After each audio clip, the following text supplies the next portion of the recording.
Hi welcome back to Chaitu vlogs. Part 1 చూసిరు కదా రాఖీ పండుగది. ఇదైతే పార్ట్ 2 అనమాట. నేను మా చిన్న పిన్ని వాళ్ళ ఇంటికి వెళ్ళి మా ఇద్దరు తమ్ముళ్ళకి రాఖీ కట్టి స్వీట్ అయితే తినిపించిన. యాక్చువల్లీ మేము 3 మెంబర్స్ కజిన్ సిస్టర్స్ అనమాట. మా మధ్యలో చెల్లి చిట్టి, ఆమె అయితే ఆస్ట్రేలియాలో ఉంటుంది. సో నా చిన్న చెల్లితో వెళ్ళి మేము ఇద్దరు తమ్ముళ్ళకి రాఖీ కట్టినాం. శ్రావణ మాసం కాబట్టి మా పిన్ని మా ఇద్దరికి పసుపు బొట్టిచ్చి రాఖీ పండుగ గిఫ్ట్ అయితే పెట్టుండే. ఇక కాలు మొక్కడం లాస్ట్ కాబట్టి మంచిగా మా తమ్ములతో నవ్వుకుంటే కాలు మొక్కిపించుకున్నాం. మళ్ళీ రామంతపురం వచ్చి మా సుమనన్నకి మల్లుడికి అయితే రాఖీ కట్టుండే. ఇక లాస్ట్కి మా స్పెషల్ తమ్ముడికి అరుణ్కి అయితే రాఖీ కట్టి బ్లెస్సింగ్స్ ఇచ్చిన. హ్యాపీ. ఇంకా తర్వాత మళ్ళీ మీర్పేట వచ్చినాం.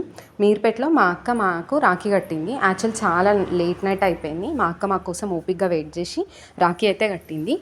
ఆడపడుచుని తెలంగాణలో అక్క అంటారు, కన్ఫ్యూజ్ అవ్వకండి. ఒకవేళ మీరు కూడా అట్లనే అయితే కామెంట్ సెక్షన్లో అవును అని చెప్పండి.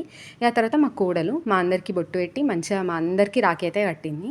ఇంకొక స్పెషల్ గిఫ్ట్ కూడా తెచ్చిండే రాఖీ పండగకి. మేము ఇవ్వాల్సిందే ఆమెనే. ఈ వీడియో కనుక మీకు నచ్చినట్టయితే డూ సబ్స్క్రైబ్.